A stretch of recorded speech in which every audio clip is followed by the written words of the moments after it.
भारत में 7 माह के दौरान 25 मर्दों से शादी करके उन्हें लूटने वाली लुटेरी दुल्हन को गिरफ्तार कर लिया गया। भारतीय रियासत राजस्थान की पुलिस ने महज 7 माह में 25 मर्दों से शादी करके उन्हें लूटने वाली लुटेरी दुल्हन को रियासत मध्य प्रदेश के शहर भोपाल से गिरफ्तार कर लिया। टाइम्स ऑफ इंडिया के मुताबिक गिरफ्तार की गई खातून की शनाख्त 23 साला अनुराधा पासवान के नाम से हुई, जिसने 7 माह में मुख्तलिफ रियासतों में शादी के ख्वाहिशमंद 25 मर्दों से शादी की। मुलजिमा हर बार शादी के बाद 1 हफ्ते के अंदर ही शौहर के घर से जेवरात, रकम और कीमती अशिया का सफाया करके फरार हो जाती थी।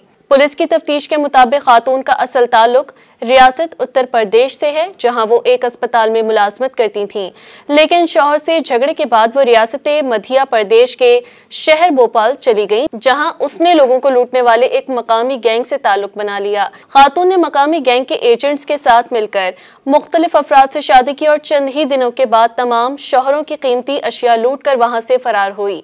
मुलजिमा ने ज्यादातर शादियां भोपाल में ही की। मुलजिमा के खिलाफ पहली शिकायत रवा माह 2 मई को रियासत राजस्थान के शहर सवाई माधोपुर के एक रिहायशी ने दर्ज करवाई, जिसके बाद पुलिस ने 2 हफ्तों की तफ्तीश के बाद खातून को भोपाल से गिरफ्तार किया। पुलिस के तफ्तीशी अफसर ने शक होने पर भोपाल की एक गैंग से दुल्हा बनकर राब्ता किया और उनसे दुल्हन दिखाने का मुतालबा किया। गैंग ने उन्हें व्हाट्सएप पर मतलूबा लुटेरी दुल्हन की तस्वीर भेजी, जिस पर पुलिस अफसर ने शादी की रजामंदी जाहिर करते हुए खातून को गिरफ्तार कर लिया।